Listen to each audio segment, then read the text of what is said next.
ஆளுநர் ரவி இந்தியாவுக்கு பதிலாக பாரத் என கூறலாம் அப்படிங்கிறது சொல்லியிருக்காரு. இதுக்கு முத்தரசன் ஆளுநர் ரவி மருத்துவமனையில் இருக்க வேண்டியவர் இன்னைக்கு காலையில் போயிட்டு நம்முடைய மரியாதைக்குரிய கவர்னரை பற்றி எவ்வளவு தூரம் கீழ்த்தரமாக விமர்சிக்க முடியுமோ இந்த மாதிரி விமர்சிக்கிறது இதெல்லாம் அரசியல் நாகரிகமா? நீங்கள் பேசுகிறீங்க சன் டிவி ரிப்போர்ட்டர், அந்த கேள்வி இங்கேயும் வரணும். ஏங்க பொது வழியில் நாகரிகம் அப்படின்னா அப்புறம் என்ன? ஒரு கவர்னரை பார்த்து ஒரு அரசியல் கட்சி தலைவர் பேச வேண்டிய பேச்சா? அப்போ அந்த நாகரிகம்லாம் எங்கே போச்சு? அதனால் பாரத் அப்படிங்கிறது நம்மளோட கான்ஸ்டியூஷன்லேயே இருக்குது. அதை கான்ஸ்டியூஷனில் என்றைக்கும் கம்யூனிஸ்ட் கட்சிகளுக்கெல்லாம் பெரிய நம்பிக்கை இருந்ததில்லை. அவங்க இன்னொரு தடவை படித்தாங்கன்னா தெரியும், பாரத் அப்படிங்கிறது அன்கான்ஸ்டியூஷனல் வேர்டு கிடையாது. பாரத் அப்படிங்கிறது இந்த நாட்டோட பேர். இன்னும் கூட பாரதம் அப்படிங்கிறது தான் நம்ம நாட்டினுடைய ஒரு பாரம்பரியமான பெயர். சூலூர் விவசாயிகள் இந்த விளைநிலங்களில் பணி போட்டுருக்காங்க. நேற்றே அவங்க அந்த பகுதியில் இருக்கிற அந்த போராட்டத்தில் ஈடுபட்டவங்க கேட்டாங்க. இன்றைக்கு காலையில் நான் பெட்ரோலியம் மினிஸ்டருக்கும் அந்த தகவலை கொடுத்துருக்கிறேன், லெட்டர் எழுதியிருக்கேன். நிச்சயமாக விவசாயிகள் பாதிக்காமல் இருக்கிறதுக்காக நாங்கள் என்ன ஏற்பாடு அவங்களுக்கு பண்ணணுமோ உதவி பண்ணுவோம்.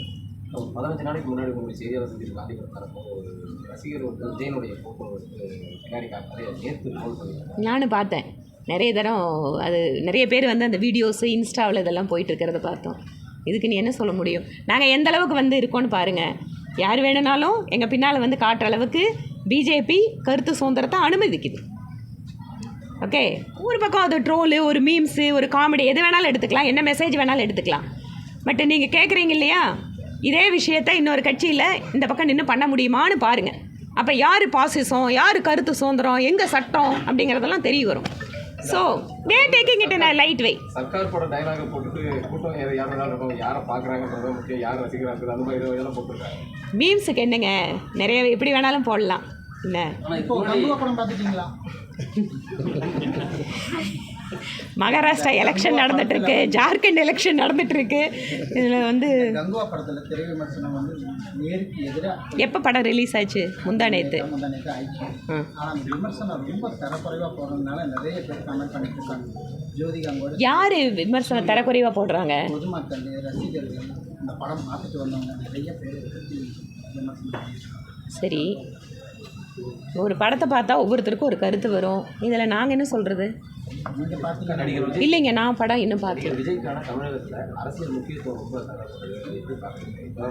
எப்போவுமே ஒரு வழக்கமாக தமிழகத்து மக்களை பொறுத்த வரைக்கும் சினிமாவும் அரசியலும் அப்படிங்கிறது ரொம்ப ரொம்ப க்ளோஸாக இருக்கக்கூடிய ஒரு இடம்.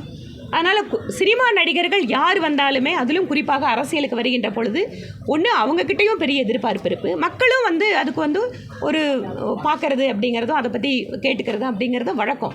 இதில் எல்லாரும் சக்ஸஸ்ஃபுல்லாக இருக்காங்களா? கட்சி ஆரம்பித்து காணாமல் போனவங்களும் இருக்காங்க, சக்ஸஸ்ஃபுல்லாக வந்தவங்களும் இருக்காங்க. அதனால் ஒரு சினிமாவுக்கும் அரசியலுக்கும் ஒரு நீண்ட கால தொடர்பு தமிழகத்து அரசியல் இருக்கிறதால அது ரொம்ப நேச்சுரல் தான். அது கஸ்தூரி அவர்கள் பேசின விஷயத்துக்கு அந்த அம்மா அதுக்கப்புறம் நான் அதை யாராவது மனம் புண்படுத்தி இருந்தால் அதுக்கு வருத்தம் தெரிவிக்கிறேன்னு சொல்லியிருக்காங்க.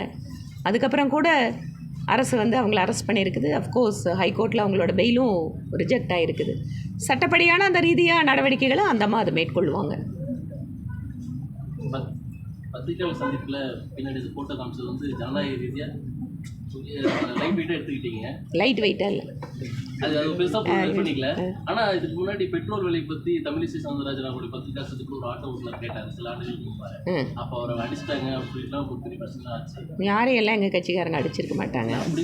அப்படிப்பட்ட அடிக்கிற ஆளுங்களா வச்சிருக்க. நீங்கள் நினச்சி பாருங்க தம்பி, 6 வருஷத்துக்கு முன்னாடி என்ன நடந்தது பத்திரிகை சந்திப்பில்? இல்லை, நான் கேட்குறேன், 6 வருஷத்துக்கு முன்னாடி அடிச்சிட்டாங்கங்கிறீங்க.